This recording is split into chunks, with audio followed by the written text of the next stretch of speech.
Hey guys, we're back again for game one against Affinity. I'm going to be the player on the top half of the page. My opponent will be on the bottom half of the page. As you see here, this is just a recording of the video. So we'll just talk about the plays I made. We won't be able to see cards that I scratch at the top or bottom until they're actually drawn. So we'll just get on from here. We lose the die roll against Affinity. Definitely not the game plan that we want to have. Unfortunate. And he has a pretty interesting opening hand here. With a turn 2 Spellskite. And I like this hand that we kept right here, just because that we had all three colors of mana available by turn 3, or actually no, by turn 2. We had a Lightning Bolt for any early plays if we needed it, and we also have Serum Visions and Thought Scour available. If we were to draw like a blue-red land here, it would allow us, if we were to draw a blue-red land here, the play would be to play it past turn, because we want to be able to hold up Lightning Bolt or Thought Scour. If we do not draw a blue-red land, we just play Darkslick Shores, play Thought Scour, and pass turn. We don't play Thought Scour, sorry, we play Serum Visions instead, just because being able to manipulate our library a little bit more, be able to see our next draw steps, and hopefully be able to alter the game further later on. So let's get back on to the play, and we draw Scalding Tarn. So here I decided we might as well stick with Thought Scour plan, just because we don't want to be taking extra damage against an Affinity player. Draw Serum Visions from it, and I believe the top two cards were like a Forked Bolt or something. It was another removal spell. And it was a Sulfur Falls on the bottom. And our opponent has a really good game 1 plan with us, having 2 different man lands and Spellskite at the ready. Now, if we did decide to hold up Scalding Tarn, I realize this now, is that he might have not played Spellskite, because we might have been able to bluff that we had Spell Snare. But either way, he does decide to play Spellskites, and so we have to continue to fight through that. We draw Snapcaster Mage, which does allow us to have Bolt Snap Bolt on Spellskite. But what we want to do is that we want to be able to point it at like a Signal Pest or something. So then he would want to redirect it to Spellskite and lose 2 life, and essentially make like a Searing Blaze effect going on. And then after that, we would Snap Bolt to kill the Spellskite. So we just play Scalding Tarn past turn, getting ready to hold up a bolt for something, if he decides to play it. And the plan here is mainly just to Thought Scour ourselves, and then just pass turn, unless if we draw something good. And he swings with everything, so we're going to take 2 Infect and 2 damage. Definitely not fun. But he decides to keep back an Ornithopter to be able to Springleaf Drum, Galvanic Blast, or cast Signal Pest.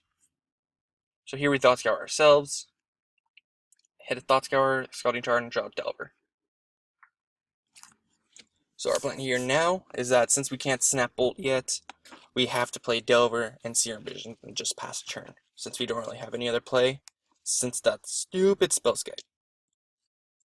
We draw a Skull in our Steam Vents. Definitely not the greatest card I see right here, just because we don't want to be taking extra damage against Affinity. And we bottom Young Pyromancer and keep the card on top. Can't remember what it was. I believe it was supposed to be another Thought Scour or something, or a Kolaghan's Command. So our opponent Galvanic Blast the Delver, meaning we're going to be taking a little bit more damage next turn. Or he doesn't, I'm sorry. He Galvanic Blasts us, so that way our Delver can still be alive, but we deal 4 damage to ourselves. Personally, I would have killed the Delver Secrets if I was the Affinity player, just because the Delver can be able to trade with, or kill the Signal Pest or one of the Ink Moth or Blink Moth Nexuses. So, I feel like I would have killed the Delver.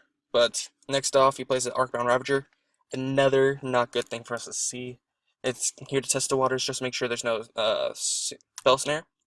I personally would have played Signal Pest first, if this is his plan. Because that way, test the waters, see if Signal Pest resolves, and then after that, you can play Arcbound Ravager.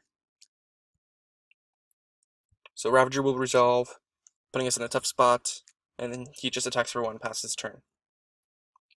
We reveal Thought Scour off the Delver, and now we have a 3-2 blocker. And the plan here now is to be able to Snap Bolt one of the Signal Pests. He redirects it, Snap Bolt, kill off Spellskite. he decides to sacrifice it to Arcbound Ravager, give it another counter. So here, now that we have to deal with Arcbound Ravager, the plan is now to bolt Arcbound Ravager and snap bolt to kill it if he decides to grow it. Now I realize there's a mistake I made here later on. Let's see if you can find it.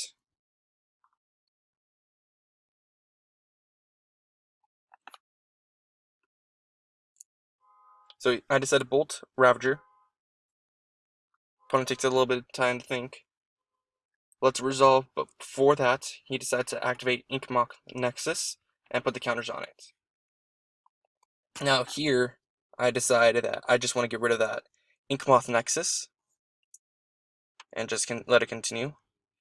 Here is when that's when I made a mistake right there.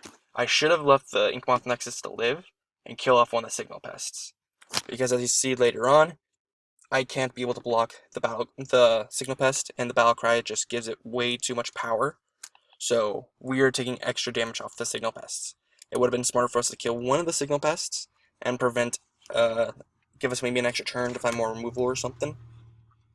Either way, that's our play. And this is where we take a lot of damage, and we decided to block Signal Pest, knowing now that was what we should have done. And drawing a Gurmag Angler makes us lose the game. Our sideboard plans for this matchup, what we did was that we took out 2 Young Pyromancer, 2 Caxian Probe, and 2 Spell Pierce. We brought in 1 Spellskite, 1 Engineered Explosives, 1 Dismember, 1 Hercule's Recall, Jace, and a Roughen Temple. If I were to update this matchup and decide what cards I would bring in later on, I'll tell you after Game 3. So this is the end of Game 1. We'll see you guys in a bit for Game 2. And thanks for watching. Check it out later.